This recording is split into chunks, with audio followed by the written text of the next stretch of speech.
এমডিএচ দম আলু, ডাল তড়কা এবং মাশরুম মশলা। এমডিএচ দিয়ে রাঁধলে খাবার হবে মজাদার। এমডিএচ আপনাকে সর্বদা নতুন স্বাদ দিতে প্রতিবদ্ধ।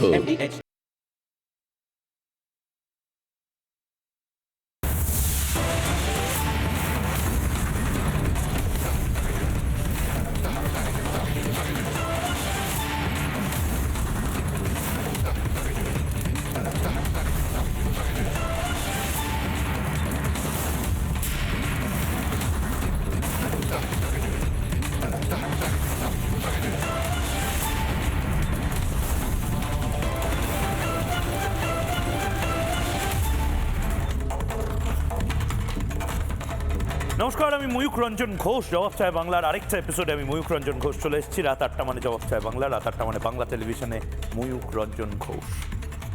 আজকে জবাব চায় বাংলা শুরু করব দুটো বিষয় মাথায় রেখে। এক, মমতা বন্দ্যোপাধ্যায় সবটা জানতেন, সবটা।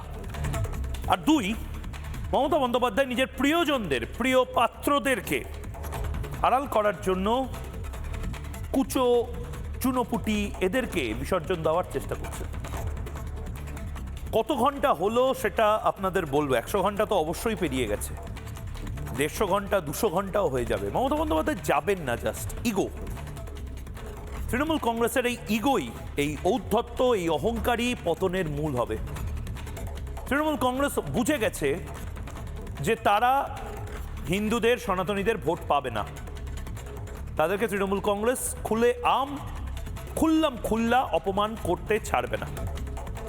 তৃণমূল কংগ্রেস বুঝে গেছে যে মেদিনীপুরের ভোট তৃণমূল কংগ্রেস পাবে না, এবং সে কারণে মেদিনীপুর থেকে 25 জন বাঙালি শ্রমিক তারা কলকাতায় কাজ করতে এসেছিল। তৃণমূল কংগ্রেস এবং দক্ষিণ কলকাতার নেতারা, তারা যাই হয়ে যাক না কেন, এর জন্য গোটা ভারত সেখানে তারা হই হট্টগোল করবে না, চিৎকার করে স্লোগান দেবে না, ডেলিগেশন টিম পাঠাবে না, দাবি তুলবে না। এই যারা মাথায় রয়েছে, মমতা বন্দ্যোপাধ্যায়ের প্রিয় পাত্র যারা, এই ব্যবসায়িক প্রতিষ্ঠানের মালিক যারা, তাদের গ্রেপ্তারির কথা। মমতা বন্দ্যোপাধ্যায় বা তৃণমূল কংগ্রেস আগে আমরা মনে করতাম হিন্দু বিরোধী, শিক্ষক বিরোধী, ছাত্র বিরোধী, শিক্ষা বিরোধী একটি দল। কিন্তু তৃণমূল কংগ্রেস প্রমাণ করিল যে তৃণমূল কংগ্রেস আপামর খেটে খাওয়া শ্রমিক শ্রেণী বিরোধী একটা দল। শ্রেণী সংগ্রাম যদি কারোর বিরুদ্ধে করতে হয়, সেটা তৃণমূল কংগ্রেসের বিরুদ্ধে করতে হবে। যদিও এটা সিপিআইএম মনে করে না। সিপিআইএম এখন হুমায়ুন কবিরের সাথে বেশি সখ্যতা, কিন্তু তৃণমূল কংগ্রেসের সাথে সিপিএম এর একটা তলায় তলায় বোধহয় এখন আন্ডারস্ট্যান্ডিং।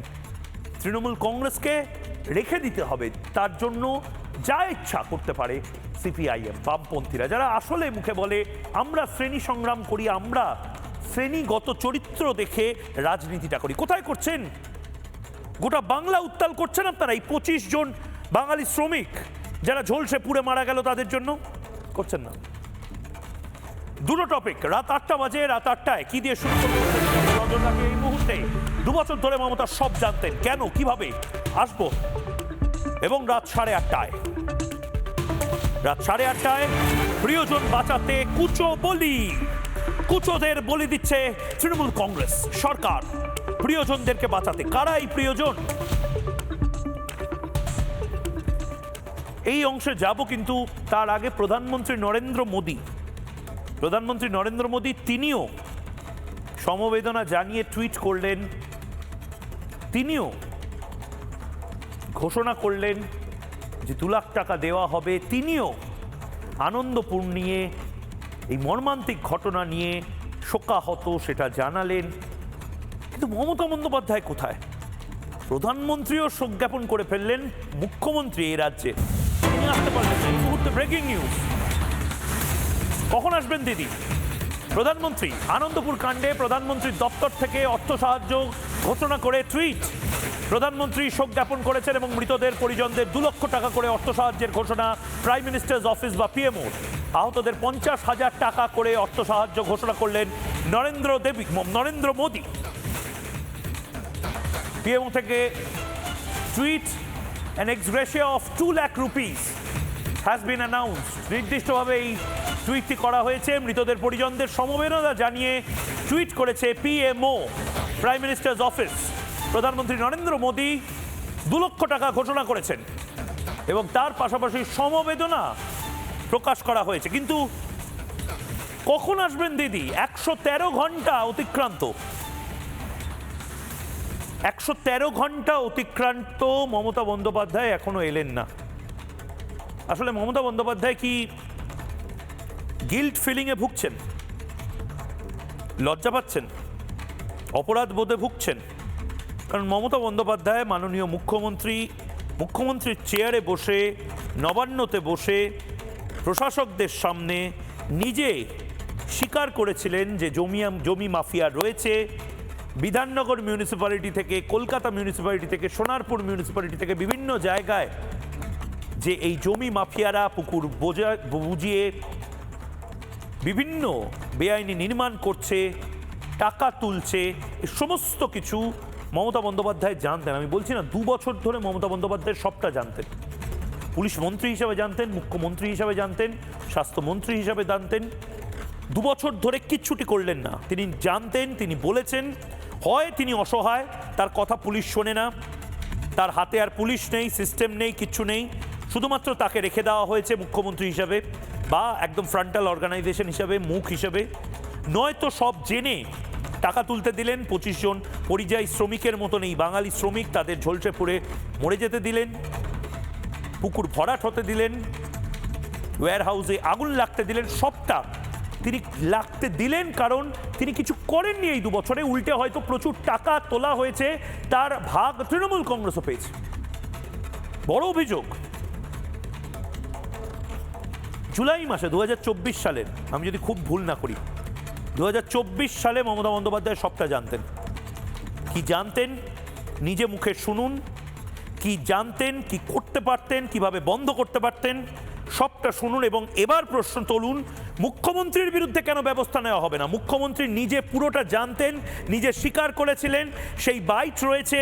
তারপরেও মুখ্যমন্ত্রী 2 বছর ধরে এই অবৈধ নির্মাণগুলো হতে দিয়েছিলেন, টাকা তুলতে দিয়েছিলেন, জমি মাফিয়াদের দাপিয়ে বেড়াতে দিয়েছিলেন, ঝলসে পুড়ে মরে গেল যে 25 জন শ্রমিক, তাদের মরতে দিয়েছিলেন। দেখুন, 2011 সাল থেকে 51,500 কোটি টাকা আরবান ডিপার্টমেন্টকে আমরা দিয়েছি। যা চেয়েছেন সব দেওয়া হয়েছে, অথচ দায় হবে সরকারের, মানুষ পরিষেবা পাবে না। এটা আমি মেনে নিতে পারছি না। আগামী দিন অ্যাকশন হবে। কলকাতা, বিধাননগর, নিউ টাউন, হাওড়া সহ সব জায়গায়, শিলিগুড়িতেও, ডাবগ্রাম, ফুলবাড়ি তার মানে উদাহরণ। এবং আই এম সরি, ওখানে একটা ল্যান্ড মাফিয়া গ্রুপ তৈরি হয়েছে। তারা গভর্নমেন্টের সব জমি কাওয়াখালি থেকে শুরু করে বিক্রি করে দিচ্ছে। এটা নিয়ে আমি অলরেডি তদন্তের নির্দেশ দিয়েছি। এক্ষেত্রে পুলিশও লোকাল ইনভলভ আছে, ল্যান্ড ডিপার্টমেন্টও ইনভলভ আছে। বিবেক, তোমাকে দায়িত্ব দেওয়া হচ্ছে ল্যান্ডের, বিএলআরও ডিএলআরও 1% তুমি ভালো পাবে, বাদবাকি সবটা শেষ করে দিচ্ছে। Land bank, land use policy, land map সব ডিপার্টমেন্ট থেকে এবং স্টেটের চেয়ে নাও, এবং দরকার হলে রিসাপেল করো। পুকুরগুলো ভরাট করে দিচ্ছে নিজের ইচ্ছা মতো, যেন নিজের প্রপার্টি রেখে গেছে কেউ, দখল করে বাড়ি করে নিচ্ছে। বাবা, সেখানে আবার মাফিয়া জঙ্গল চলছে। পুরো কন্ট্রাক্টর প্রমোটার রাজ একটা সিপিএমের আমল থেকে তৈরি হয়েছিল, সেই রাজটাও এখনও বংশগতভাবে মাথা কিনে এটা করে যাচ্ছে। আর যারা এর পার্টি হচ্ছেন, আগামী দিন মনে রাখবেন, তাদের কাউকে কিন্তু ছেড়ে কথা বলা হবে না। Government is very serious about it. আর কিছু কিছু land mafia, I am sorry to say, কখনো কখনো আইনত প্রোটেকশন পেয়ে যায়।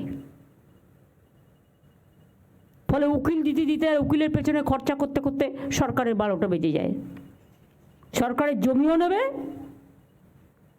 আর আরবিট্রেটরের নামে দুদিকেই টাকা নেবে। এর থেকে কি বোঝা যাচ্ছে? 24শে জুন 2024 মমতা বন্দ্যোপাধ্যায় সবটা জানতেন, সবটা বুঝেছিলেন, কিন্তু কোনো অ্যাকশন নেননি বা অপদার্থ প্রশাসক বলে কোনো অ্যাকশন নিতে পারেননি। মুখ্যমন্ত্রী মমতা বন্দ্যোপাধ্যায়ের নামেই মুখ্যমন্ত্রী এই মুহূর্তে। মুখ্যমন্ত্রী মমতা বন্দ্যোপাধ্যায় জমি মাফিয়াদেরকে জেলে পুরতে পারেন না হয়তো। মুখ্যমন্ত্রী মমতা বন্দ্যোপাধ্যায় এই বিএলআরওদের বিরুদ্ধে যে অভিযোগগুলো করছেন, এই জমি কেলেঙ্কারির যে অভিযোগগুলো করছেন, জমির চরিত্র বদল করে দেওয়া হচ্ছে পঞ্চায়েতগুলোতে, এই সমস্ত কিছু আটকানোর দায়িত্বটা কার? ক্যাবিনেটের। এটা আটকানো যায়নি কেন?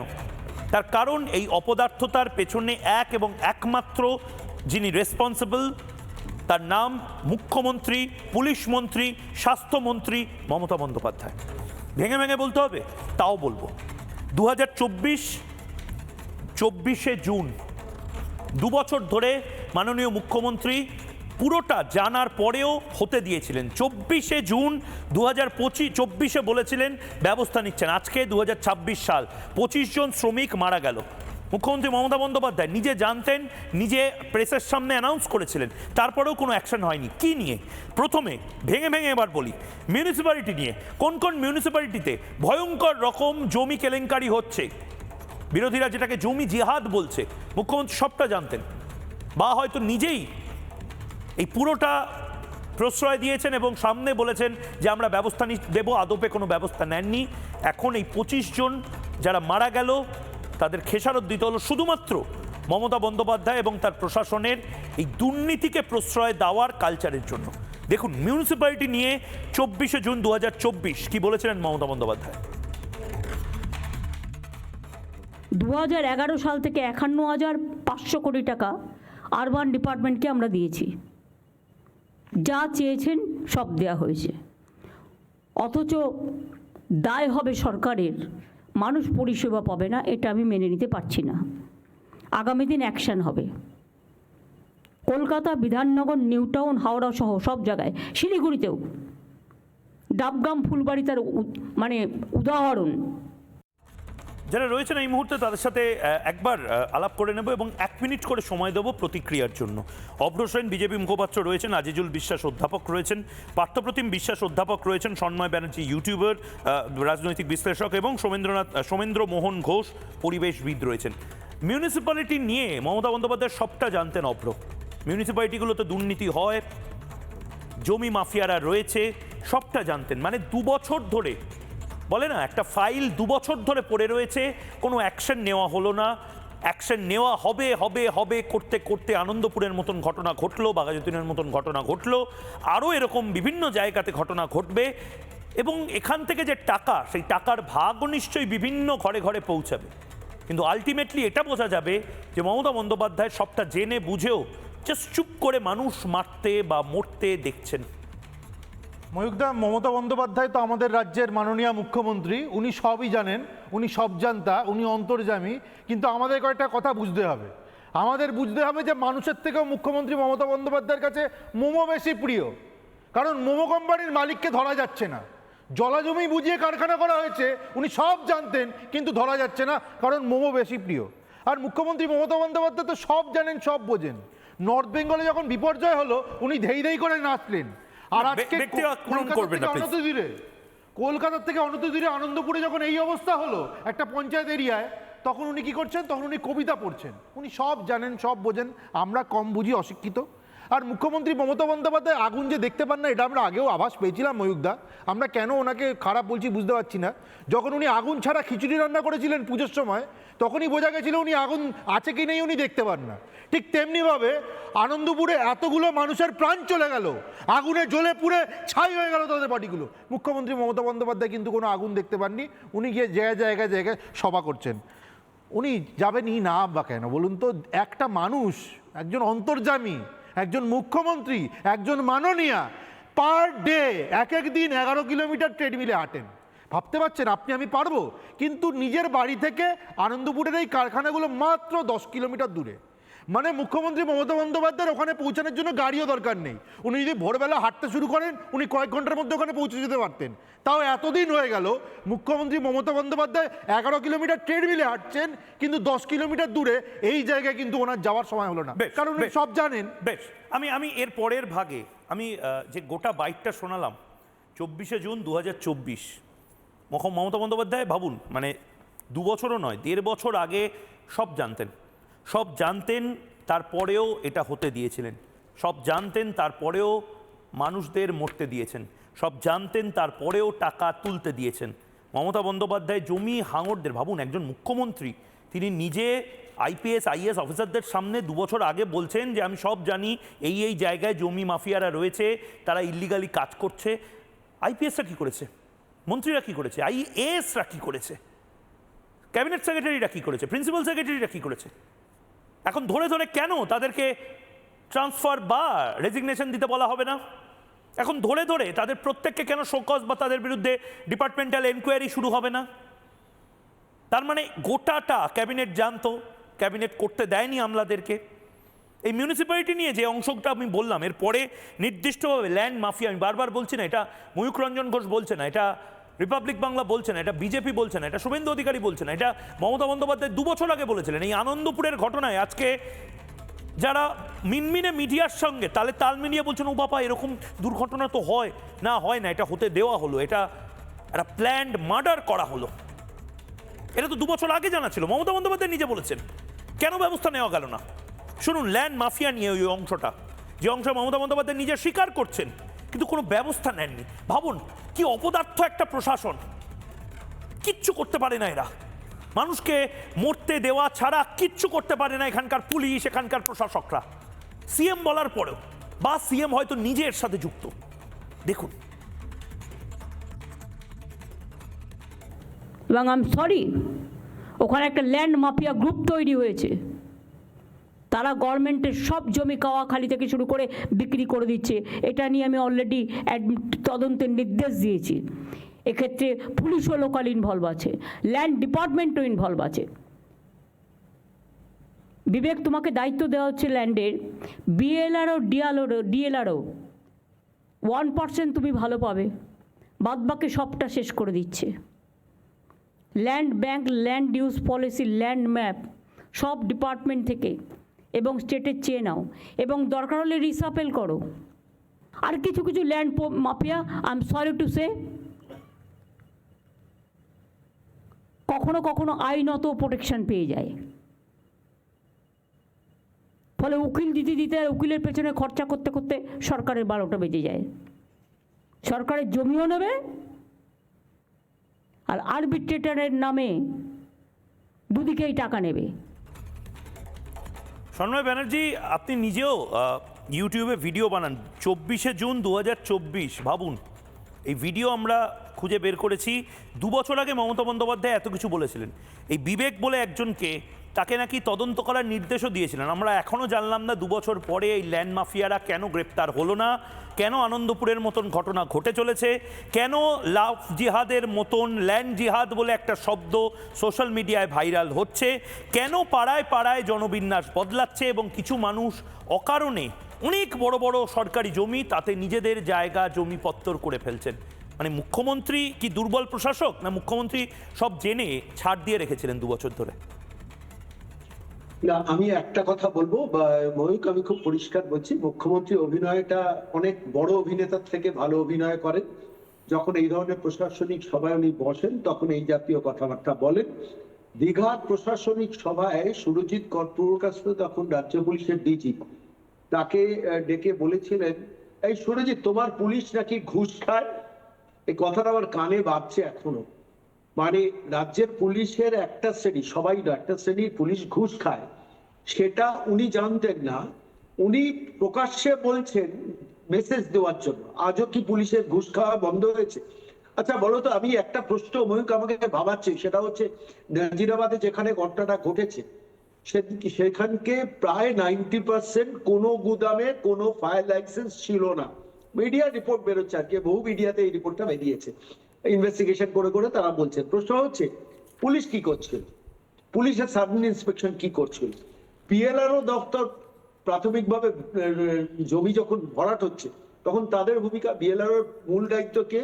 রাজ্যের মুখ্যমন্ত্রীর হাতে রয়েছে, পুলিশের দায়িত্ব রয়েছে মুখ্যমন্ত্রীর হাতে। ফলে দুটো মেইন ডিপার্টমেন্ট যেটা মুখ্যমন্ত্রী নিজে নিয়ন্ত্রণ করছেন, সেই ডিপার্টমেন্ট গুলো কাজ করছে না কেন? খুব সিম্পল কথা বলি, লোয়ার লেভেল ইকোনমি বলে একটা ব্যাপার আছে, যে ইকোনমিটাকে উনি চলতে দিচ্ছে। এই চাকরি নেই, ব্যবসা নেই, শিল্প নেই, ফলত গ্রাসরুট লেভেলে উনি যাদের দিয়ে পার্টির ইলেকশনটা করান তাদের হাতে পর্যাপ্ত পরিমাণ টাকা। আমি আজকে একটা জিনিস ভাবছিলাম যে এই নাজিরাবাদে যেসব অঞ্চলেই পূর্ব কলকাতা ওয়েটল্যান্ড গুলোকে বুঝিয়ে কাজ করা হচ্ছে, এখান থেকে রাজ্য সরকারের ভাড়ারে কত টাকা আসতো সেটাকে উনি ফোরগো করতে দিচ্ছেন। তার কারণটা হচ্ছে at the end of the day or party লাভবান হচ্ছেন, পার্টি নেতারা লাভবান হচ্ছেন। কোন পুলিশ অফিসারের শাস্তি হবে বলো তো এত বড় ঘটনার পর? পুলিশের কোনো ইনভেস্টিগেশন ছিল না। আচ্ছা, এই ধরনের ফায়ার অডিট করতে গেলে 5-6টা ডিপার্টমেন্টের ইনভলভমেন্ট লাগে। প্রথমত পঞ্চায়েত বা পুরসভা থেকে লাইসেন্স, পরিবেশ দপ্তরের দরকার হয়, পুলিশের দপ্তরের দরকার হয়। ফলত সমস্ত কিছু সবকটা ডিপার্টমেন্ট জড়িত হয়ে রয়েছে এবং তাদের ইনএফিসিয়েন্সির জন্য এতগুলো মানুষের হাড়গোড় পাওয়া যাচ্ছে। ঠিক। আমি খালি ভাবার চেষ্টা করছিলাম, আমি মহিক এইটুকু বলে শেষ করব, যে কোনো মানুষ আমরা এই বিষয়টা নিয়ে যারা কথা বলছি এই অ্যাঙ্গেল থেকে ভাবি যে আমার প্রিয়জন সে বলছে আমি 5 মিনিটের মধ্যে মারা যাব, চোখের সামনে সে দেখছে যে আগুন এসে আমাকে গ্রাস করছে, আমি তিল তিল করে জ্বলে মরছি। এত বড় ভয়ানক, এটা তো ম্যাসাকার, সরকার স্পন্সার ম্যাসাকার। দেখো, দুর্ঘটনাকে দুর্ঘটনা বলতে রাজি আছি, সারা পৃথিবীর সমস্ত জায়গায় দুর্ঘটনা ঘটতে পারে, কিন্তু যেখানে সরকারের প্রশাসনিক শিথিলতায় দুর্ঘটনাকে এক্সপেডাইট করে এই পর্যায়ে নিয়ে চলে যায়। তারপরে আমি সিঙ্গুরের সভা থেকে দাঁড়িয়ে নির্লজ্জের মতো বলছি প্রাইভেট সংস্থার কিছু লোক মারা গেছে, আমি অরূপকে পাঠিয়েছি, আমি ববিকে পাঠিয়েছি। হিয়ার লাইক দ্য সিচুয়েশন, মানে রেজাল্ট। আমি বলছি 32 ঘন্টা বাদে সুজিত বসুর আসা কেন? সুজিত বসুর কি এত হিম্মত আছে এত বড় একটা ঘটনার পর তার স্পটে না যাওয়া? নিশ্চিতভাবে কালীঘাট থেকে ফোন গিয়েছিল, সুজিত তুই যাস না, সরকার এগারে দায় পড়বে। কেন পড়বে না? সরকার যদি তাকিয়ে না দেখে, অ্যাডমিনিস্ট্রেশন যদি তাকিয়ে না দেখে, পঞ্চায়েত পুলিশ অফিসাররা যদি তাকিয়ে না দেখে, তাহলে যদি ম্যাসাকার ঘটে তখন তার দায়িত্ব শুধু ওই ডেকোরেটর সংস্থার মালিক, এবং ডেকোরেটর সংস্থার ম্যানেজার গ্রেফতার হলো না, মালিক গ্রেফতার হলো, আর মোমো সংস্থার ম্যানেজার গ্রেফতার হলো, মালিক গ্রেফতার হলো না। মানে প্রিয়জন কাউকে বাঁচাতে কুচো বা লোয়ার লেভেলের কিছু লোককে বলি দেওয়া হচ্ছে। আমি দেখলাম ডেপুটি ম্যানেজার লেভেলের একজনকে গ্রেফতার করা হয়েছে। আমি আসবো আবার আপনার কাছে। আমি সৌমেন্দ্র মোহন বাবুর কাছে যাওয়ার আগে, মমতা বন্দ্যোপাধ্যায় তো ওয়েটল্যান্ড যে ভরাট হচ্ছে, পুকুর ভরাট হচ্ছে, সেটাও জানতেন, 2 বছর ধরে জানতেন। মানে দেখুন, আমরা কনভিন্স যে এই সরকার কাজ করছে না। আজকে জবাব চায় বাংলাতে যারা দর্শক আমার, নিয়মিত দর্শক আমার, তারা এটা দায়িত্ব নিন এই ক্লিপটা অন্য কাউকে পাঠানোর, যিনি এখনও বিশ্বাস করেন যে মমতা বন্দ্যোপাধ্যায় এবং তার প্রশাসন অত্যন্ত দক্ষ প্রশাসন এবং তারা খুব সেফ আছে। নেই সেফ, কেউ সেফ নেই। লগ্নজিতা চক্রবর্তীও ভেবেছিল আমি সেফ, আমি সেকুলার গান গেয়ে বেঁচে যাব, বাঁচতে পারেনি। ঠিক সেভাবে যে আজ মগরাহাটে বসে আছে, সে হয়তো ভাবছে আমি সেফ, আমি শামশেরগঞ্জে থাকি না। আর যে এই মুহূর্তে ফ্ল্যাট বাড়িতে নাজিরাবাদের থেকে কিছুটা এগিয়ে খুব বড় কোনো ফ্ল্যাট বাড়িতে বসে আছে, সে হয়তো ভাবছে বাবা রোহিঙ্গা কলোনি আমার চারপাশে হয়নি, ওটা না হয় ঘুনি বস্তিতে আছে। কেউ সেফ নেই। মুখ্যমন্ত্রী মমতা বন্দ্যোপাধ্যায় আর যাই হন রাজ্যের সিএম, চিফ মিনিস্টার, মানে এটা ময়ূক চিৎকার করে বলছে, বা শুভেন্দু অধিকারী বলছে, বা সুকান্ত মজুমদার বলছে, অধীর চৌধুরী বলছে, এমনটা নয়। রাজ্যের যিনি নিজেকে অভিভাবক বলে দাবি করেন, তিনি 2 বছর আগে বলেছিলেন এই ওয়েটল্যান্ডের কথা। হয় তারপরে কেউ শোনেনি, কোটি কোটি টাকা তোলা হয়েছে, যার ভাগ হয়তো অন্য কোনো জায়গায় পৌঁছেছে, যার জন্য মুখ বন্ধ থাকতে হয়েছে, বা যদি এটা নিয়ে সিবিআই তদন্ত হয় তাহলে আঁচ একদম উপরতলা অব্দি পৌঁছাবে, যার জন্য মুখ বন্ধ থাকতে হয়েছে। নয়তো এটা ছাড়া তো কোনো যুক্তি নেই। 2 বছর আগে 24শে জুন 2024, আমি সৌমেন্দ্র মোহনদার কাছে যাব তার আগে একবার ওই অংশটা শোনাই। নিজে বলছেন সিএম পুকুর ভরাট হচ্ছে, ব্যবস্থা নিতে 2 বছরে এই 8টা 20 অব্দি কী ব্যবস্থা নেওয়া হয়েছে, আজ তার জবাব চায় বাংলা। শুনুন। পুকুরগুলো ভরাট করে দিচ্ছে নিজের ইচ্ছা মতো, যেন নিজের প্রপার্টি রেখে গেছে কেউ, দখল করে বাড়ি করে নিচ্ছে। বাবা, সেখানে আবার মাফিয়া জঙ্গল চলছে। পুরো কন্ট্রাক্টর প্রমোটার রাজ একটা সিপিএমের আমল থেকে তৈরি হয়েছিল, সেই রাজটাও এখনও বংশগতভাবে মাথা কিনে এটা করে যাচ্ছে। আর যারা এর পার্টি হচ্ছেন আগামী দিন মনে রাখবেন তাদের কাউকে কিন্তু ছেড়ে কথা বলা হবে না। Government is very serious about it. Somendramohan babu কি বলবেন? মানে হয় এটা হতে দেওয়া হচ্ছে, এটা আইওয়াশ, নয়তো বড় কোনো টাকার খেলা আছে এর পেছনে।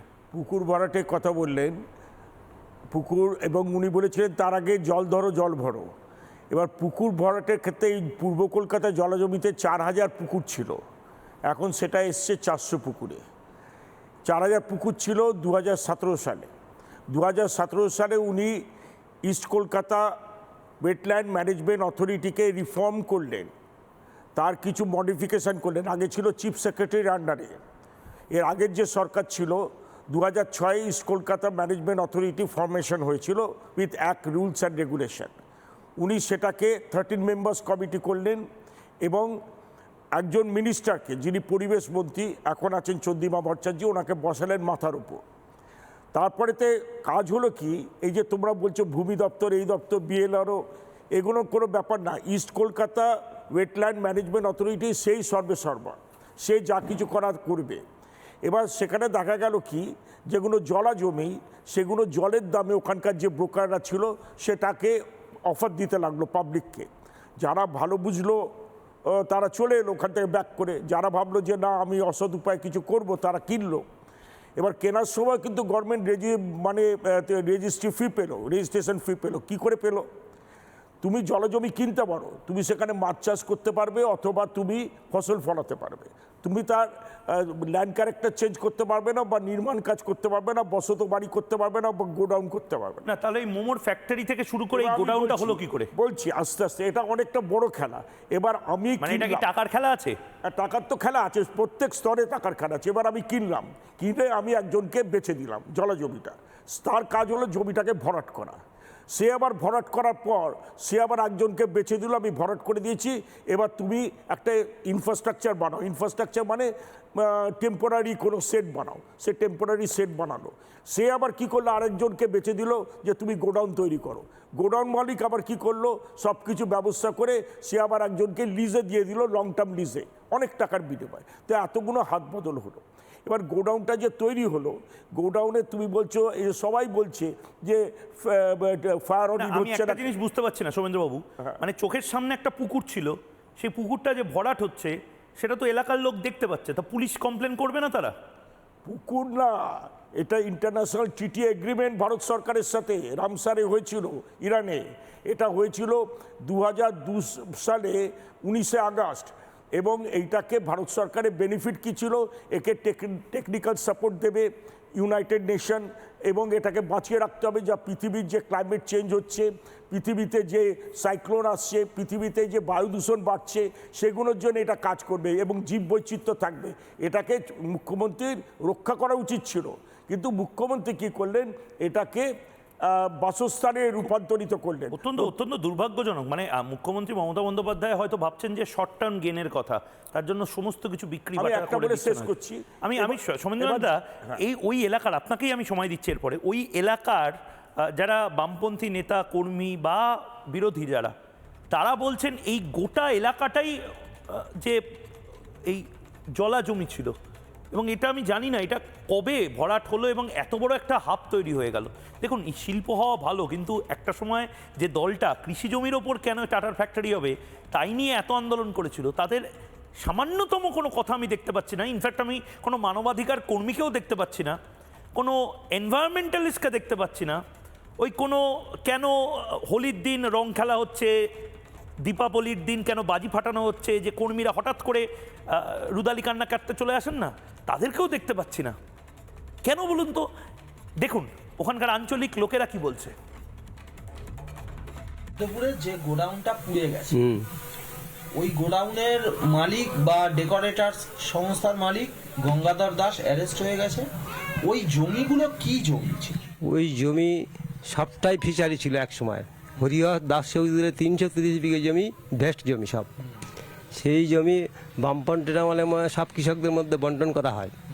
কিছু জমি বিভিন্ন সংস্থা আসলে তাকে ল্যান্ড কমিটির সিদ্ধান্ত অনুযায়ী বিডিও থেকে, বিএলও থেকে, যেমন ইয়েদেরকে দেওয়া ছিল, হাওড়া বনসৃজনকে দেওয়া ছিল 25 একর 61 শতক জমি। ছেলেখেলা 25 একর, মানে বিঘে হলে 75 বিঘা জমি টোটাল দেওয়া ছিল সবটা। সেই জমির মধ্যে সেই জমির মধ্যে গোডাউনে অবশ্যই পুড়ে যাওয়া গোদাউন আছে, আর অনেক কিছু বেআইনিভাবে তৈরি হয়েছে, যা একটা কোনো প্ল্যান অ্যাপ্রুভ নেই। ভূমি মানে জমির চরিত্র পরিবর্তন করা যাবে না, একটা ইট গাড়া যাবে না, হ্যাঁ এখন লাইসেন্স দেবে না, কারেন্ট দেবে না, বিএলআর থেকে বন্ধ, মিউটেশন বন্ধ, কনভার্সন বন্ধ, তারপরে হচ্ছে কি আপনার রেজিস্ট্রেশন বন্ধ। তবু হয় কি করে এগুলো? সরকার ঘুমোচ্ছে? এগুলো তাহলে হচ্ছে কি কি করে? সবাই তো যোগ আছে, শাসক শ্রেণী থেকে আরাম করে সবাই যোগ আছে, অবাধে চোখে ওদের টাকা লুট হচ্ছে। প্রত্যেকটাই তো যুক্ত বলছি, কে নেই? প্রধান না থাকলে হয় নাকি? সদস্য না থাকলে হয় নাকি? তার এলাকা হচ্ছে সে আমার চক্ষু মুজে আছে। ওখানে যতগুলো কনস্ট্রাকশন আছে, যত এই শোরুম আছে, গোডাউন, সব বেআইন, সব A to Z। সোমবাবু কি বলবেন? এটা তো মারাত্মক অভিযোগ করছেন এই যারা স্থানীয় যারা রয়েছেন। সোমেন্দ্রনাথ বাবু, আমি বলবো, হ্যাঁ বলুন। বেআইনি বলেই তো তার লাইসেন্স নেই। বেআইনি থাকলে তাকে পলিউশন কন্ট্রোল বোর্ডও লাইসেন্স দেবে না, পলিউশন কন্ট্রোল বোর্ড লাইসেন্স না দিলে পঞ্চায়েত বা ট্রেড লাইসেন্সও দেবে না, ফায়ার লাইসেন্সও হবে না, ফায়ার অডিটও হবে না। যা কিছু হচ্ছে সমস্ত কিছুই বেআইনিভাবে হচ্ছে পুরোপুরি। কারণ আমি একটা জিনিস বলতে চাই, এই যে ল্যান্ডগুলোকে যেভাবে ট্রান্সফার করা হয়েছে একের থেকে আরেকজনের, এটা হয়েছে 2012 সাল থেকে। কারণ এই যে ডেকোরেটার্সের লোক, ইনি গঙ্গাধরবাবু 2013-তে গোডাউন করেছিলেন। আর তুমি যদি ম্যাপ দেখো, স্যাটেলাইট ম্যাপ দেখো, 2022-এ দেখবে সারি সারি নীল রঙের সেট, 2022-এ ম্যাক্সিমাম, এবং 2011-র পর থেকে এটা আরম্ভ হয়ে গেল। কড়া নিয়ম ভারতবর্ষে নেই না রাজ্যে নেই, তার জন্য এটা হচ্ছে। মানে আমি যে পরিমাণ পলিউশন বাড়ছে, যে পরিমাণ আমাদের মানে মাটির নিচে জল কমে যাচ্ছে, এরপরে তো সত্যি মানে পলিটিক্সটা হবে হচ্ছে এই সমস্ত বিষয় নিয়ে। খুব ভালো। International planet for climate change বলেছে কলকাতা 2050-এ জলের তলায় চলে যাবে। ব্রিটিশরা বলেছিল পূর্ব দিকে যত নর্দমার জল, নিষ্কাশনের জল যাবে, নোংরা জল, আর পশ্চিম দিকে থাকবে গঙ্গা জল, খাবার জল। এইভাবেই করেছিল, এবং কলকাতার ঢালটা ছিল পূর্ব দিকে, এবং সেই ঢালটাকে আস্তে আস্তে চেঞ্জ হচ্ছে, কিছু ঘুরিয়ে দেওয়া হলো ক্যানেল গঙ্গার দিকে, এরকম হচ্ছে। এখন টালিনালা ব্যারেজ তৈরি হবে, তো সব কিছু মানে গন্ডগোল হয়ে গেল। গন্ডগোল হয়ে গেল মানে কি, ওখানে এখন যদি কনস্ট্রাকশন হয়, কলকাতাটা গ্যাস চেম্বারে রূপান্তরিত হবে। কলকাতার বায়োডাইভার্সিটি, ওখানে পরিযায়ী পাখি আসতো, বায়োডাইভার্সিটি বলে কিচ্ছু নেই, এবং ওখানে মাছের চাষ হতো, 4000 হেক্টর শুধু পুকুর ছিল, আর ডেলি 150 টন করে তোমার সবজি বাজারে আসতো। তো এই যে ওইখানে একটা ভেজিটেবল হাব তৈরি করতে পারতো, ওখানে একটা ফিশ ডেলিভারি করতে পারতো। কারণ রাজ্য সরকারের বলেছিল, ভারত সরকারের সাথেও আবার রাজ্য সরকারের একটা চুক্তি হয়েছিল, wise use of wetland, wise use for sustainable development. সেটা ভারত সরকার যেমন ইন্টারন্যাশনাল ট্রিটিতে বলেছিল, সেরকম রাজ্য সরকারের কাছেও ভারত সরকারের সাথে একটা চুক্তি ছিল যে একটা ওয়াইজ ইউজ করা হবে ওয়েটল্যান্ডটাকে। সেই ওয়েটল্যান্ডটাকে ইউজ করা হয়নি, তার ফলে কলকাতাটা আস্তে আস্তে একটা গ্যাস চেম্বারে পরিণত হচ্ছে। আমি পার্থপ্রতিম বিশ্বাস এবং আজিজুলদার কাছে যাবো। পার্থপ্রতিম দাদা, মানে যেটা হচ্ছে সেটা মুখ্যমন্ত্রী 2 বছর ধরে জানতেন, 2 বছর ধরে ফাইল ছিল, 2 বছর ধরে অন রেকর্ড ছিল, 2 বছর ধরে অভিযোগ ছিল, 25 জন শ্রমিককে জাস্ট মরতে দেওয়া হলো।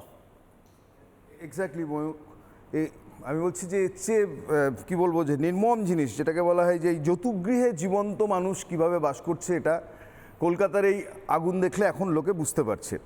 এখন মাননীয় মুখ্যমন্ত্রী যে স্লোগানটা দিতেন, আমি সেটাই বলছি, যে তিনি বলতেন যে জেলায় জেলায় জল ধরো জল ভরো, আর তলার দিকে শাসক দলের নেতাকর্মীরা স্লোগানটা পাল্টে ফেলে বলছেন জলা ধরো জলা ভরো। ফলে এই যে জলা ধরো জলা ভরো করতে গিয়ে যেটা দাঁড়াচ্ছে, যে আসলে এই জলাভূমির চরিত্র তো কেবল পাল্টাচ্ছে না, যে মানুষের জীবনের ঝুঁকিগুলোও পাল্টে যাচ্ছে একটার পর একটা। ফলে এখন দেখা যাচ্ছে যে এই যে জলাভূমি বুঝিয়ে যে নির্মাণটা হচ্ছে, এই নির্মাণের সাথে রাজনীতি কীভাবে জুড়ে যাচ্ছে আপনি যদি দেখেন, সৌমেন্দ্রবাবু রেফার করছিলেন, আপনি যদি 2011-12 থেকে স্যাটেলাইট ইমেজ দেখতে শুরু করেন, এখনও পর্যন্ত 2023-24 পর্যন্ত আপনি বুঝবেন যে কী হারে আরবানাইজেশন বেড়েছে এবং কী হারে অবৈধ নির্মাণ বেড়েছে ওই পার্টিকুলার অঞ্চল জুড়ে। এবং এর পেছনের ইকোনমিটা আপনাকে বুঝতে হবে, যে এই যে শেড তৈরি হচ্ছে, গোদাম তৈরি হচ্ছে, এই কথাটা আমরা প্রত্যেকেই বুঝতে পারছি, যে এবার এর থেকে কীরকম টাকা টাকা আসে, আমি আপনাকে বলছি আপনি পার্ক স্ট্রিট তল্লাটে শহরের সবচেয়ে পশ এলাকায়, সেখানে যদি আপনি একটা ভাড়া নিতে চান দোকান, ধরে নিন আপনি 1000 স্কোয়ার ফিটের একটা দোকান নেবেন, আপনি রাফলি 100 টাকা পার স্কোয়ার ফিট, এই হচ্ছে যে রেঞ্জ, মানে 1 লক্ষ টাকা আপনার একটা লাগবে মাসে। আপনি যদি এবার যদি এরকম ফাঁকা জায়গায় এই যে গুদামটা তৈরি হয়েছে না, এটা 4000 স্কোয়ার ফিটের একটা গুদাম, 50 টাকা পার স্কোয়ার ফিট রেটেই গুদাম হচ্ছে যে বিক্রি হয়, ভাড়া দেওয়া হয়, তাহলে 2 লক্ষ টাকাই একটা ফাঁকা গুদাম থেকে আপনি হচ্ছে আর্ন করতে পারেন। ফলে যদি বেআইনি নির্মাণ আপনি তৈরি করতে পারেন, তাহলে আপনি একটা ন্যায্য ব্যবসার চাইতে দ্বিগুণ আয় করতে পারেন একটা অন্যায্য ব্যবসায়। এবং এটা কেবলমাত্র আনন্দপুর দেখাচ্ছে এরকম নয়, আপনি কারেক্টলি বলেছেন, মুখ্যমন্ত্রী জানতেন এবং মুখ্যমন্ত্রী জানা উচিত। এই কারণের জন্যই যে গোটা 12-14 বছর ধরে যে রিসোর্স মোবিলাইজ করছে শাসক দল না, আমি আপনাকে একটা উদাহরণ দিচ্ছি, ধরুন পাথর, বালি, কয়লা, এগুলো তো সবকটাই হচ্ছে আমাদের ন্যাচারাল রিসোর্সেস। এখানে জলাজমি যেমন বুঝিয়ে করা হয়েছে, ওখানে আপনি যখন নদী খাত থেকে বালি তুলছে, নদীর খাত পাল্টে যাচ্ছে, নদীর বন্যার চরিত্র পাল্টাচ্ছে, আচ্ছা সরকার রেভিনিউ লুজ করছে, কয়লার ক্ষেত্রেও তাই, বেআইনিভাবে পাচার হচ্ছে কয়লা, সরকার রেভিনিউ লুজ করছে। কিন্তু কমন জিনিস দেখবেন এই প্রত্যেকটাই, কয়লা হোক, বালি হোক, পাথর হোক, প্রত্যেকটাই হচ্ছে যে সরকারি আধিকারিক, প্রশাসন, তারা হচ্ছে জেগে ঘুমানোর পণ করেছে এবং তাদেরকে ঘুমিয়ে রাখা হয়েছে, এবং তাদের ঘুম পাড়ানোর মাসুল হিসাবে আমি আপনাকে বলছি এতগুলো মানুষের প্রাণ যাচ্ছে। এবং তাদের ঘুম তাই পাড়ানো- নয়, মমতা বন্দ্যোপাধ্যায়ের বাইট বক্তব্য নিশ্চয়ই সুজিত বসুও শোনেন। 2024-এ সুজিত বসু তৃণমূল করতেন, ক্যাবিনেটে ছিলেন, আমার ধারণা সেই মিটিংয়েও উপস্থিত ছিলেন হয়তো। 24শে জুন 2024 মমতা বন্দ্যোপাধ্যায়ের এই বক্তব্য নিশ্চয়ই রাজীব কুমারও শুনেছে। কিন্তু তারপরেও সুজিত বসু 2026-এ কি অদ্ভুতভাবে এই আনন্দপুরে দাঁড়িয়ে এমন কিছু কিছু কথা বললেন যেটা শুনে মনে হচ্ছে কালকেই সুজিত বসু পলিটিক্সে এসছেন, পরশুদিন তৃণমূল কংগ্রেসে জয়েন করেছেন, এবং আজকে প্রথম তাকে মন্ত্রী করে মমতা বন্দ্যোপাধ্যায় বলেছেন যাও তো বাবা একটু আনন্দপুরে দেখে এসো। দেখুন তার বক্তব্যের অংশ রিপাবলিক বাংলার প্রতিনিধির সঙ্গে এই কথোপকথনটা।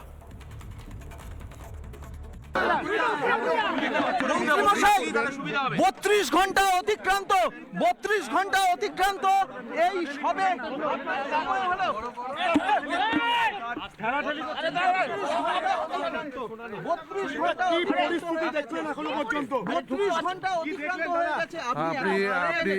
শোনেন, আপনি একটা কথাই বারবার বলছেন, এত মানুষের মৃত্যু হয়ে গেছে,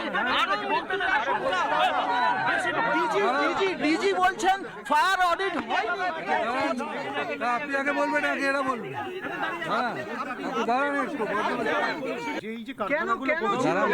একজন করে একজন কেন ছিল না? কেন ছিল না? কেন নজরদারির অভাব, আপনি নিজেই আপনি বলুন, তাহলে আপনি বলুন, আপনি বলুন না, আপনি স্পেসিফিক দাঁড়ুন, আপনি বলুন, তাহলে আপনি একটু বেশি কথা বলছেন, আর বাংলা তো বেশি কথা বলছেন। এফআইআরটা কার এগেনস্ট হবে? মালিকের এগেনস্টে ছাড়া কি অন্যর এগেনস্ট হবে? আপনার এগেনস্টে তো হবে না। যিনি এই অন্যায়টা করেছেন তার বিরুদ্ধেই হবে। কিন্তু অন্যায়টা এতদিন ধরে হলো, অন্যায়টা এতদিন ধরে হতে চললো কেন? প্রায় 2009 থেকে চলছে। আপনি তো বলছেন না তো, ঠিকই আছে, আপনি বলেন, আপনারা বেশি একটু বলেন। গোয়াতেও তো একটা ঘটনা ঘটেছে কিছুদিন আগে, কিন্তু গোয়ার মিনিস্টার গোয়াতে আপনি নন। না গোয়ার মিনিস্টার না, সেখানে তো 25টা লোক মারা গেছে। তো আমরা এইসব নিয়ে বলি না, কিন্তু আমরা একটা কথা বলতে পারি, প্রত্যেকটা ব্যাপারে ইনভেস্টিগেশন হবে, প্রত্যেকটা এনকোয়ারি হবে, প্রত্যেকটা কেসে এফআইআর হবে। জলাভূমি বুঝিয়ে এই কারখানা হলো কি করে? মন্ত্রী মশাই, জলাভূমি বুঝিয়ে কারখানা হলো কি করে? দাদা, ওয়েটল্যান্ড বুঝিয়ে কারখানা হয় কি করে? জলাভূমি বুঝিয়ে কারখানা কি করে? সবটা এটা তো ওয়েটল্যান্ড যারা দেখে, ভূমি দপ্তর, তারা দেখবে নিশ্চয়ই। যদি জলাজমি বুঝিয়ে কেউ এসব করে থাকে, তার দায়িত্ব নিশ্চয়ই দেখবে, যারা দেখার দায়িত্ব তারা দেখে নেবে। এতগুলো মৃত্যুর দায় কার? এতগুলো মৃত্যুর দায় কার? দাদা, 32 ঘন্টা অতিক্রান্ত, 32 ঘন্টা পরে গতকালকে, হ্যাঁ 32 ঘন্টা আমি তো না ঠিক আছে, না স্বজন, আমি বলছি, আমি কালকের কিন্তু রাত 3টে থেকেই আছি এখানে, আসিনি, কিন্তু 3টে থেকেই সবার সাথে যোগাযোগ ডিপার্টমেন্টের সাথে আছে। কালকে আসতে পারিনি কারণ কাজটা চলছিল। আজ সকালবেলায় এসছি, দেখে যাচ্ছি, এসে তো এখানে দাঁড়িয়ে থেকে লাভ নেই, কাজটা করতে হবে। মানুষগুলোকে উদ্ধার করতে হবে, এখানে আগুন নেভাতে হবে, এইটাই তো আমাদের কাজ। সেইগুলো করছে লোকেদের কাজের মধ্যে ডিস্টার্ব করে আমি কি করব? স্বজনহারাদের পরিবার তারা গতকাল রাত থেকে এখানে রয়েছে ইতিউতি, তাদের জন্য কি ব্যবস্থা, তাদের জন্য কি ব্যবস্থা, ডিপার্টমেন্ট কি দায়ী, তাদের জন্য কি ব্যবস্থা? মন্ত্রী সুজিত বসু তিনি এই দিক দিয়ে বেরিয়ে যাচ্ছেন, তার কাছে সরাসরি আমি প্রশ্ন করার চেষ্টা করব। দাদা, মুখ্যমন্ত্রী আসবেন, দাদা মুখ্যমন্ত্রী ঘটনাস্থলে আসবেন? মুখ্যমন্ত্রী তো খবর আসছে না দাদা, মুখ্যমন্ত্রী আসবেন? একটু দাঁড়ান, আপনি একটু দাঁড়িয়ে রাস্তা খারাপ আছে। এই মুহূর্তে মন্ত্রী সুজিত বসু তিনি ঘটনাস্থল পরিদর্শন করে যাচ্ছেন, ঘটনাস্থল পরিদর্শন করে তিনি বেরিয়ে যাচ্ছেন। আজিজুল, দা প্রবলেমটা কি জানেন তো, মানে কেউ দায়িত্ব নিতে চাইছে না। মুখ্যমন্ত্রী বলে ব্যাস তার কাজ শেষ। সুজিত বসু বলে দিলেন ওয়েটল্যান্ড যার দায়িত্ব সে দেখবে। ববি হাকিম, ফিরহাদ হাকিম তিনি বললেন আমি কি মেয়র নাকি, এটা কি আমার জায়গা নাকি, আমি এসছি। মানে সবাই দর্শক হিসেবে এসছে। এটা কিন্তু আপনার ক্ষেত্রে হতে পারে, যে কোনো তৃণমূল কর্মীর ক্ষেত্রে হতে পারে। তৃণমূল কর্মীরা হয়তো ভাবছেন ময়ূক তাদের বিরুদ্ধে, না, আমি তাদের হয়েও কথাটা বলছি। তাদেরও এই জমিটা কালকে লুট করে নিতে পারে রোহিঙ্গারা, আপনারও জমি লুট করে নিতে পারে, বা এরকম একটা আগুন লাগলে আপনার বাড়িতেও আসতে পারে এই আগুনের রেশ। দেখো, এটা নিয়ে রাজনীতি করার যারা করে আমার মনে হয় তারা আত্মঘাতী সিদ্ধান্তই নিচ্ছে। কারণ এই যে কলকাতা, আমারও তাই মনে হয়, পূর্ব কলকাতার যে জলাভূমি, আমারও একদম এই ব্যাপারে আমি আর আপনি একদম সহমত। মমতা বন্দ্যোপাধ্যায় ইগোর থেকে এই 150 ঘন্টা যে যাচ্ছেন না, ওনার উচিত বলা যে এই মিডিয়ায় তোমরা এসো, 100 ঘন্টা পরে এসেছি, দেখো খুশি। এবার 113 ঘন্টা ঠিক বলেছেন, রাজনীতি করা উচিত না। মমতা বন্দ্যোপাধ্যায় রাজনীতি করছে না। আমি বিচ্ছিন্ন বিক্ষিপ্তভাবে বলছি না। দেখো, মুখ্যমন্ত্রী জানেন, সেটা উনি নিজেই স্বীকার করেছেন। তারপরে ব্যবস্থা কেন গৃহীত হলো? আমাকে একটা কথা বলুন তো, যে কোনো সেন্সিবল মানুষ গঠিত হলো, অ্যাকশন প্ল্যান হলো, তারপরেও না আজিজুল দা প্রবলেম হচ্ছে যে কোনো সেন্সিবল মানুষ জিজ্ঞেস করছে যে 113 ঘন্টা হয়ে গেল, প্রধানমন্ত্রী পর্যন্ত দিল্লি থেকে টুইট করলেন, আরে মুখ্যমন্ত্রী আসতে পারছেন না। একদম প্রশাসকের মানতে হবে ব্যর্থ, কিন্তু ঘটনা হচ্ছে এইটা উনি ব্যর্থ প্রশাসক কি? আমি বলছি, আমি মুখ্যমন্ত্রী নিজেই বলেছেন এটা শুধু পূর্ব কলকাতার জলাভূমি নয়, কলকাতা থেকে শুরু করে গোটা রাজ্য জুড়ে, যে শিলিগুড়ি থেকে শুরু করে বিভিন্ন জায়গার নাম বলেছেন, সেখানে এই জমি মাফিয়াদের দৌরাত্ম্য পড়ে। দাদা, এগুলো তো মুখ্যমন্ত্রীর জুরিসডিকশনের মধ্যে পড়ে। কোথাও না কোথাও আমরা নিজেরা, ময়ূক, আমরা নিজেরা জেগে জেগে ঘুমোচ্ছি না তো? আমরা সবাই মুখ্যমন্ত্রী, আমরা সবাই রাজা। আমি একটা কথা বলি, আজিজুল দা আপনি কোনটা নেবেন? পুলিশ মন্ত্রী নেবেন? না না, তুমি বলো। অব্র অর্থমন্ত্রী নিক, পার্থপ্রতিম দাস শিক্ষামন্ত্রী। আমরা নিজেরাই দায়িত্ব নিয়ে নিই, কারণ মুখ্যমন্ত্রী তার ক্যাবিনেট একেবারে ফেলিয়ার। দরকার নেই তাহলে ময়ূক, তাহলে ডাকার দরকার নেই। আরে আপনি বলুন না, মুখ্যমন্ত্রী ফেলিয়ার, আপনি দায়িত্ব নিন। আমি বলেছি প্রশাসনিক ব্যর্থতার দায়িত্ব নিতে হবে। আমি বলছি মুখ্যমন্ত্রী তো কিছু করছে না, ওনারও থাকার দরকার নেই, একই তো ব্যাপার। সেটা তো তুমি বলছো, আমাকে কেন বলতে হবে? না, আপনিও তো বললেন যে না না, আমি ঘুমোচ্ছে, এই ঘুমোচ্ছে অদ্ভুত ব্যাপার।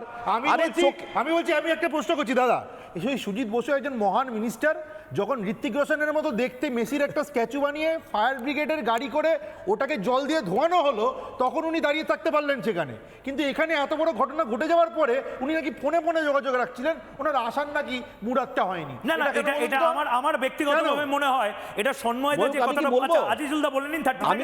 আমি কি বলবো? শোনো, মানুষ যদি জেগে জেগে ঘুমোয় তাহলে কি হতে পারে সেটা বাংলা দেখছে। এই কদিন আগে আরাবল্লী গিলে ফেলতে চাইছিল, গিলে খেয়ে ফেলতে চাইছিল জমি মাফিয়ার দল, সেটা আটকেছে কারা? মানুষের গণ আন্দোলন। বাংলার মানুষ। বিরোধী রাজনীতি কি করছে?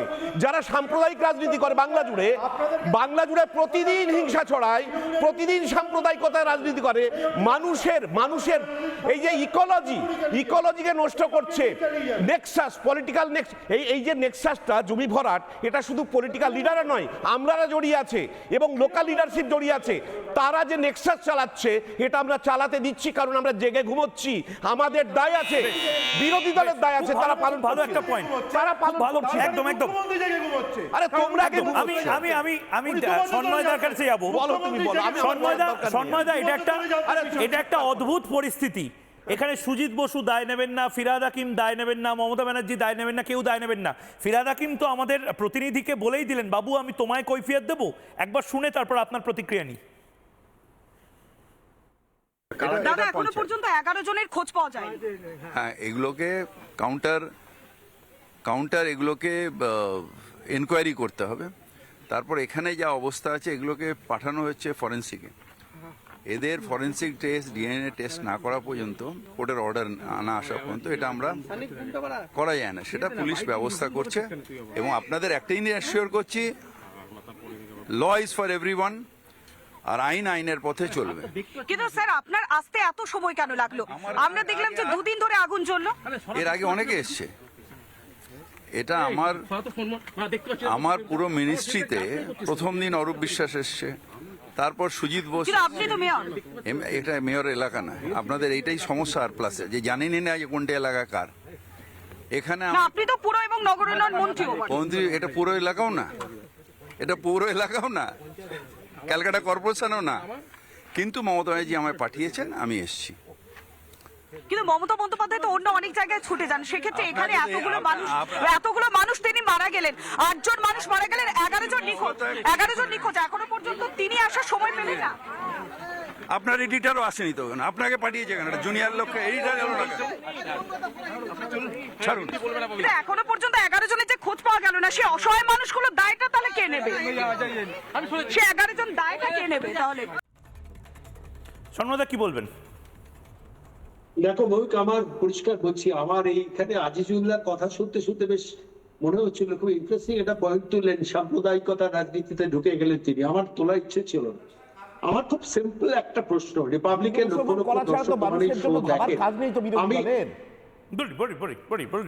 আপনি কি বলতে দেবেন? আমি আপনার সময় একটি শব্দ উচ্চারণ করিনি, সেটা সাম্প্রদায়িকতার গল্প কাহিনী টেনে নিয়ে এলেন। আমার প্রশ্নটা এখানে রিপাবলিক বাংলা দর্শকদের কাছে প্রশ্নটা করছি, সেটা হচ্ছে যতজন আপাতত 25 জনের দেহাংশ ফরেন্সিক টেস্টের জন্য পাঠানো গেছে, আরো কত 25 জন না 30 জন আছে, পশুর দেহ না মানুষের দেহ বোঝা যাচ্ছে না, এরকম পরিস্থিতি তৈরি হচ্ছে। সেইখানে দাঁড়িয়ে এরা সবাই, অন্তত এখনো পর্যন্ত যে নামগুলো নিখোঁজ পাওয়া গেছে, এরা সবাই একটি নির্দিষ্ট জনগোষ্ঠীর মানুষ, হিন্দু জনগোষ্ঠী। সেই জন্যই কি মমতা বন্দ্যোপাধ্যায় ছুটে গেলেন না? এটা মেটিয়া বুরুজ রাজাবাজার কিংবা গার্ডেন রিচ হলেই দৌড়ে যেতেন? আমি বলছি এই ভাবনার জায়গাগুলোকে মানুষকে ভাবাচ্ছে। মমতা বন্দ্যোপাধ্যায় গেলে কিছু অসুবিধা হতো না, একটা হিউম্যান সেন্টিমেন্ট হতো, রাজ্যের মুখ্যমন্ত্রী তো যেতেন। আমি আবার বলছি ময়ূক, এটা ভালো করে ভেবে দেখো, সুজিত বসুর দেহে এত বড় মাথা নেই, যিনি মাত্র 20 মিনিটের পর যেখানে নাজিরাবাদ পৌঁছানোর ভিআইপি দিয়ে সেখানে তিনি গেলেন না, 32 ঘন্টা বাদে গেলেন। তাহলে কি মমতা বন্দ্যোপাধ্যায় ফোন গিয়েছিলেন যে সুজিত তুই যাস না, দায়টা সরকারের ওপর পড়বে? এই প্রশ্নটা কিন্তু মৌলিক প্রশ্ন। মানে অর্থাৎ এখান থেকে সরকারকে আস্তে আস্তে নিজেকে গুটিয়ে নিয়ে চলে এসো। 35টার মতো জায়গা, আমি একটা কথা বলি, 35টার মতো গোডাউন এখনো পর্যন্ত তোমরা মিডিয়াতে দেখিয়েছো, কোন মিডিয়াতে কোনো ফায়ার অডিট হয় না। মাত্র মানে আমি বলছি যা ফায়ার অডিট অফিসারের দরকার তার 1/5 নেই ফায়ার ব্রিগেডে। করবেন কি করে এরা? ফলত সেখানে লোয়ার লেভেল ইকোনমিটাকে ব্যালেন্স করতে হচ্ছে। তৃণমূল কংগ্রেসের নেতারা করে কমে খাওয়া নেতাদের টাকা সম্পদ যাতে বৃদ্ধি হয়, যাতে পুলিশ, লোয়ার লেভেল পুলিশ টাকা তুলতে পারে, সেই ব্যবস্থাটা করা হয়েছে এবং সেই ব্যবস্থাটাকে মমতা বন্দ্যোপাধ্যায় মেনটেন করতে দিচ্ছেন। যার জন্য তুমি তো আনন্দপুরে গোডাউন দেখছো ময়ূক, তুমি সারা উত্তর 24 পরগনা, দক্ষিণ 24 পরগনা, হাওড়া বিভিন্ন ইন্ডাস্ট্রিয়াল জোনে তুমি গোডাউন গুলো একটা ইন্সপেকশন করো, কোনো জায়গায় ফায়ার অডিট হয় না। ফায়ার অডিটের যে সিস্টেম, সেই সিস্টেমটা ভেঙে পড়ে গেছে। ফায়ার ব্রিগেডের অফিসাররা বলছেন আমাদের এই অ্যাডিকুয়েট অফিসার নেই, আমরা যেতে পারবো না, পৌঁছতে পারবো না। যদি বা পৌঁছন, সেখানে তৃণমূল নেতারা বসে থাকবেন, এটা আমার লোক, এটা দাদার লোক, এখানে কিছু করা যাবে না। 35টা গোডাউন একসঙ্গে উইদাউট ফায়ার অডিট চলছে, আর তারপরে আমরা টিভি টক শোতে বসে সাফাই গাইছি। যে মানুষগুলোর প্রাণ গেল, আমি নিজেকে ভাবছি যে আমার পরিবারে কেউ যদি যায়, আমি টিভিতে বসে দেখছি হাড়গোড়। ভাবো তো, পূর্ব মেদিনীপুর, পশ্চিম মেদিনীপুরের সেই প্রান্তিক গরিব মানুষটা টিভির পর্দা খুলে দেখছেন যে তার ছেলে নিখোঁজ, শুধু হাড়গোড় দেখা যাচ্ছে। আজকে সংবাদ মাধ্যমে দেখছিলাম যে ফরেন্সিক কর্তারা এমন 2টো হাড়গোড় পেয়েছেন, বুঝতে পারছেন না সেটা মানুষের না জন্তু জানোয়ারের। আর we living in a civilized society? ছেড়ে দাও কংগ্রেস, তৃণমূল, বিজেপি, সিপিএম, হিন্দু মুসলমান সমস্ত কিছু ছেড়ে দাও। সন্ময়দা আমি একটু থামাচ্ছি আপনাকে। সন্ময়দা, এই মুহূর্তে বড়সড় রদবদল হলো রাজ্য পুলিশে। আমরা জানি রাজীব কুমার তিনি রিটায়ার করেছেন, অবসর নিয়েছেন। তারপর স্থায়ী পদে কে ডিজিপি হবে সেটা নিয়ে একটা জটিলতা চলছে, কিন্তু এই মুহূর্তে যা খবর, ভারপ্রাপ্ত ডিরেক্টর জেনারেল অফ পুলিশ হিসেবে পীযূষ পাণ্ডের নাম এই মুহূর্তে শোনা যাচ্ছে। কলকাতা শহরের দায়িত্ব দেওয়া হলো সুপ্রতিম সরকারকে। IPS Supratim Sarkar police commissioner হচ্ছেন কলকাতা শহরের। Vineet Goyal, ADG law and order, Vineet গোয়েলকে করা হয়েছে মনোজ ভার্মা, ডিরেক্টর সিকিউরিটি হিসেবে মনোজ ভার্মা। এই মুহূর্তে তাকে কিছুক্ষণের মধ্যেই অর্ডার কপিও সম্ভবত চলে আসবে। Javed Shamim, ADG STF, special task ফোর্সের মাথায় বসানো হলো জাভেদ শামীমকে। পীযূষ পাণ্ডে আপাতত ভারপ্রাপ্ত ডিরেক্টর জেনারেল অফ পুলিশ।